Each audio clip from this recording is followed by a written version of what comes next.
किताब नवभारती। नवभारती में पाठ 1 हम अनेक किंतु एक।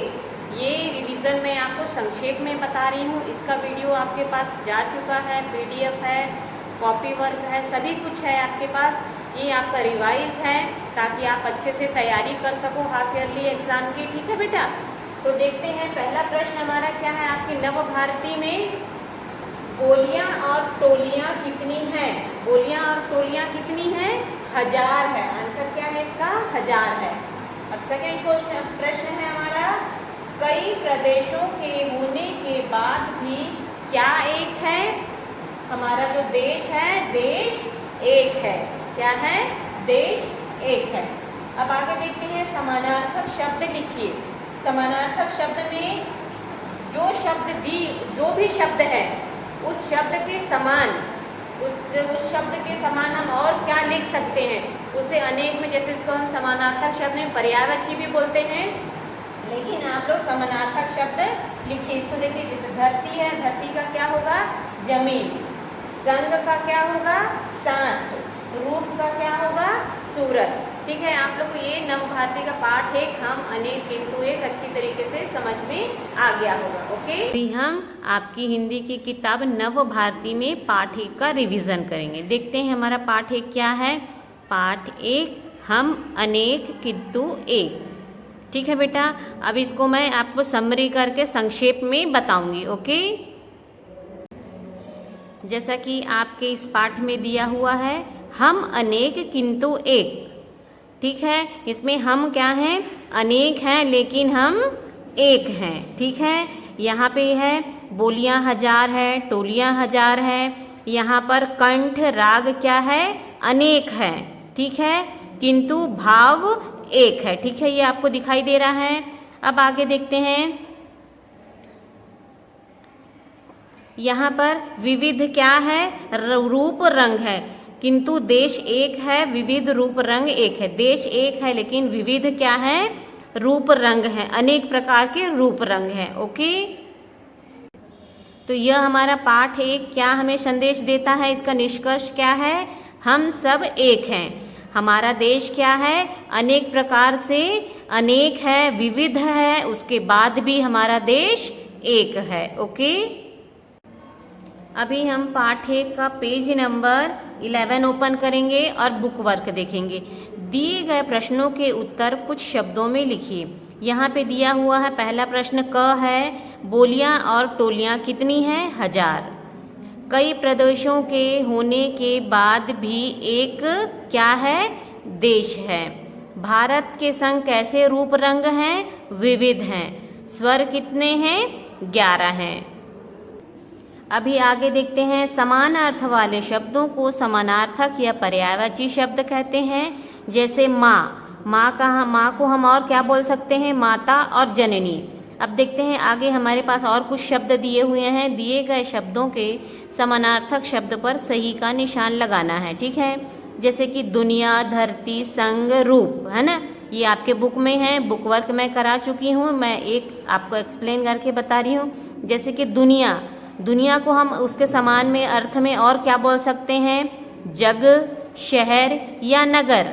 तो हम क्या बोल सकते हैं? जग बोल सकते हैं। ठीक है, दुनिया को हम जग बोलते हैं, शहर गलत है, नगर भी गलत है। ऐसी धरती, संग, रूप। धरती को हम जमीन बोलते हैं, संग का साथ है और रूप का सूरत है। ठीक है, तो अभी हम नवभारती में क्या करेंगे? आपकी हिंदी की किताब क्या है? नवभारती में रिवीजन करेंगे। रिवीजन किसका? पाठ 2। पाठ 2 हमारा क्या है? बीरबल की सूझबूझ।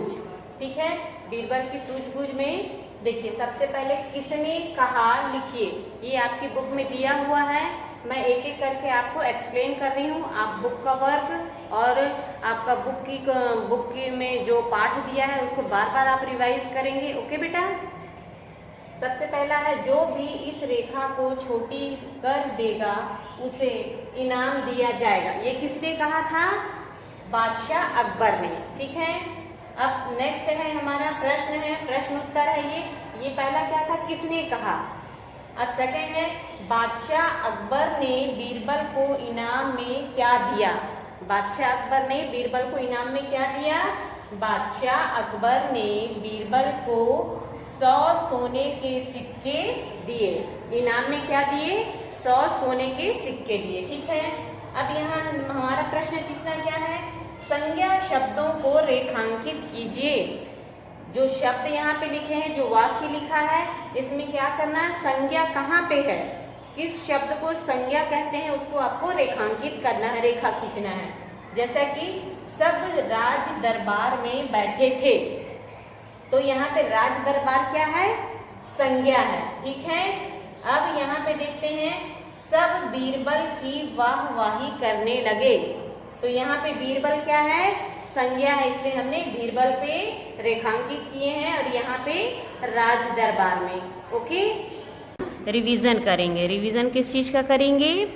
पाठ 2 बीरबल की सूझबूझ। ये किसमें का है? आपकी किताब नवभारती का है। ठीक है, ये क्या है? एक चित्रकथा कहानी है, जिसमें क्या है? एक बादशाह है। इसको मैं आपको संक्षेप में बताऊंगी बेटा ये कहानी, क्योंकि इसके पहले हम लोग इस कहानी को पढ़ चुके हैं। जैसा कि यहाँ पे देखते हैं, एक बादशाह था जिसका नाम था अकबर। राज दरबार में बैठे लोगों की बुद्धि की परीक्षा लेने के लिए उसने एक बोर्ड पर क्या किया? एक लंबी रेखा खींच दी। ये देखिए, एक लंबी रेखा खींची और ऐलान क्या किया? जो भी इस रेखा को छोटी कर देगा उसे इनाम दिया जाएगा। अब दरबार में बैठे सभी लोग क्या सोचने लगे? अरे ये कैसे संभव है, ये कैसे छोटी होगी? ओके, अभी फिर आगे अंत में बादशाह अकबर ने बीरबल से कहा, क्यों बीरबल, तुम्हारी बुद्धिमानी भी हार गई? तब बीरबल क्या बोलता है? नहीं हुजूर, ऐसे कैसे हार मान सकता हूँ। अब आगे बीरबल आगे आए और उस खींची हुई रेखा के नीचे एक लंबी रेखा खींच दी। फिर कहता है, लीजिए हुजूर, आपकी खींची हुई रेखा छोटी हो गई, वो भी बिना मिटाए। ये देखिए, आपको दिखाई दे रहा है। अरे वाह, ये तो बहुत आसान था। सब बीरबल की क्या करने लगे? वाहवाही करने लगे। अब बादशाह अकबर बीरबल को इनाम देते हुए कहते हैं, बीरबल, तुम्हारी बुद्धिमानी से हम सब प्रसन्न हुए, ये लो अपना इनाम। बीरबल ने इनाम में क्या दिया? सोने के 100 सिक्के दिए। बीरबल को क्या दिया इनाम में? सोने के 100 सिक्के दिए। ठीक है, तो ये कहानी से हमें क्या शिक्षा मिलती है, क्या संदेश मिलता है? सूझबूझ और बुद्धिमानी से कठिन काम भी आसान बन जाता है। ओके, ये कहानी आप सभी को समझ में आ गई है। इस बुक से ही रिलेटेड आपके प्रश्न उत्तर आएंगे एग्जाम में। ओके बेटा, इसलिए ध्यानपूर्वक पढ़ना है। अभी मैं आपको इस पार्ट 2 का बुक वर्क कराऊंगी। ओके, देखिए आगे बुक वर्क के लिए पेज नंबर 16 ओपन कीजिए। इसमें आपका बुक वर्क है। पहला, किसने कहा, लिखिए। क है, जो भी इस रेखा को छोटी कर देगा उसे इनाम दिया जाएगा। ये किसने कहा था? बादशाह अकबर ने। ठीक है, अब ख है, लीजिए हुजूर, आपकी खींची हुई रेखा छोटी हो गई, वो भी बिना मिटाए। ये किसने कहा था? बीरबल ने कहा था। अभी पेज नंबर 17 ओपन कीजिए। यहाँ पे दिया हुआ है, दिए गए प्रश्नों के उत्तर लिखिए, जो कि पिछले वीडियो में बनाकर इन प्रश्नों के उत्तर आपको लिखा चुके हैं। उसको बार बार याद कीजिए और रिवाइज कीजिए। ओके, अभी आगे देखते हैं, दिए गए शब्दों को जोड़कर लिखिए। जैसे कि ये शब्दों को जोड़कर लिखना आप लोग को अच्छी तरीके से आता है। राज धन दरबार बराबर राज दरबार। ऐसे ही और भी शब्द हैं जिनको आपको जोड़कर लिखना है। ठीक है, अभी आगे देखते हैं, यहाँ पे नाम वाले शब्दों को संज्ञा शब्द कहते हैं, जैसे राहुल, तितली, पेड़। ठीक है, यहाँ पे क्या करना है आपको? दिए गए वाक्यों में संज्ञा शब्दों को रेखांकित करना है। संज्ञा आप लोग को बता चुकी हूँ, समझ चुके हैं। तो यहाँ कुछ शब्द दिए हैं वाक्य, इसको हमको अंडरलाइन करना है। पहला है क, अकबर ने ऐलान किया। इसमें संज्ञा क्या है? अकबर। सब राज दरबार में बैठे थे, राज दरबार संज्ञा है।